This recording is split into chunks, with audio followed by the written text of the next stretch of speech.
మూసాపేట భరత్ నగర్ ప్రాంతాల్లో రోడ్లపై నీళ్లు తగ్గడం లేదు. నీళ్లు నిలిచిపోవడంతో వాహనాల రాకపోకలకి తీవ్ర అంతరాయం ఏర్పడుతోంది. మరిన్ని వివరాలు మా ప్రతినిధి రాజు అందిస్తారు.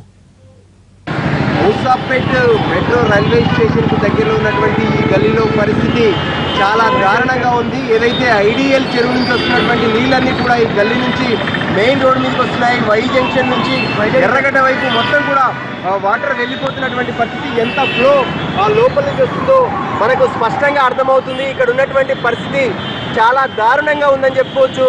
ఏదైతే గల్లీలో ఉన్నటువంటి జనాలు కూడా ఆ పెద్ద ఎత్తున ఇబ్బంది పడుతున్నారు. ఎవరు బయటకు వచ్చే పరిస్థితి లేదు. రోడ్డుపై కూడా ఒకవైపు పంజాగుట్ట నుంచి వస్తున్నటువంటి కుకట్పల్లి వైపు కావచ్చు, అటు జేఎన్టీయూ వైపు, మరోవైపు ఎర్రగడ్డ, ఇటు వచ్చే వాహనాలన్నీ కూడా రోడ్డుపై నిలిచిపోయినటువంటి పరిస్థితి మనకు స్పష్టంగా కనిపిస్తుంది.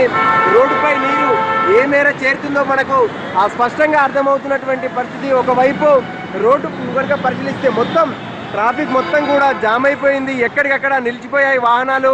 వస్తున్నటువంటి టూ వీలర్స్ అన్నీ కూడా ఆగిపోతున్నటువంటి పరిస్థితి. మోకాల లోతు నీళ్లు ఆ రోడ్డు పైనే ఉన్నాయి. ఇక ఈ పరిస్థితిని వెంటనే పోలీసులు కొంతమంది రంగంలోకి దిగారు. ఎమర్జెన్సీ టీములు కూడా రంగంలోకి దిగినప్పటికీ ఈ పరిస్థితి ఇప్పట్లో పరిష్కారం అయ్యే పరిస్థితి లేదు.